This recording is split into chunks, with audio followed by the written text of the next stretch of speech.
Alors, pour sortir de là, la bonne nouvelle, c'est que tu peux reprendre le contrôle, n'est-ce pas? Tu peux reprendre le contrôle pour sortir de cette situation pernicieuse qui est créée par le système pour pouvoir te contrôler. Mais il faut prendre des décisions fortes. Je vais t'inviter à prendre 3 décisions avec moi aujourd'hui. Toi qui me regardes en ce moment. Si tu souhaites vraiment une autre vie, si tu es fatigué de vivre la vie que tu veux, eh bien, il faut que tu deviennes également l'acteur de ta propre transformation. La première décision, elle va être dans une décision mentale. Le changement, c'est de ne plus voir un crédit comme une solution, mais comme une promesse de pression future. Oui, parce que c'est ce que ce crédit à court terme là est en réalité. On déplace simplement la pression pour qu'elle te retrouve dans le futur. Ne plus te demander est-ce que je peux payer, mais plutôt est-ce que je veux porter ça pendant des mois et des mois encore? C'est ça la vraie question. La deuxième décision que je t'invite à considérer aujourd'hui, elle est une décision comportementale. Et là, peut-être que ça va te bousculer un tout petit peu. Je vais t'inviter à stopper toute nouvelle mensualité de crédit et surtout les crédits de consommation comme on est en train de le prendre. Oui, pas de nouveaux crédits, pas de paiement fractionné, pas de facilité. Tu veux quelque chose, tu dois être capable de payer. Sinon, ça veut dire que tu ne le mérites pas encore.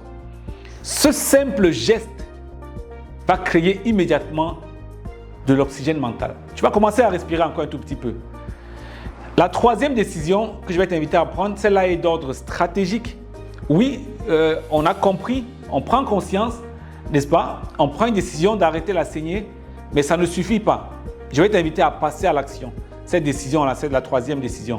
Et donc, pour le faire de manière très simple, je vais te dire une chose. Liste toutes tes échéances ou mensualités en cours, n'est-ce pas? Prends du papier, prends un stylo, écris.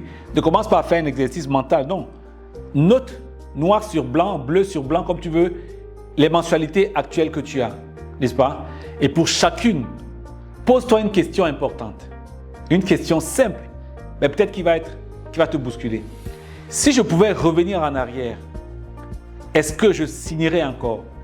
Je reprends, je reformule peut-être.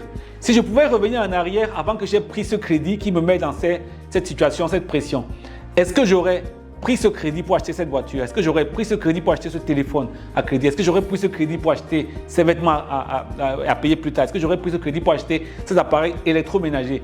C'est la question que je veux que tu te poses pour chacun des biens que tu as listés maintenant. Pose-toi la question une par une et réponds. Peut-être que tu te sens à l'aise avec la pression. Sinon, tu sais ce qu'il te reste à faire. Voilà.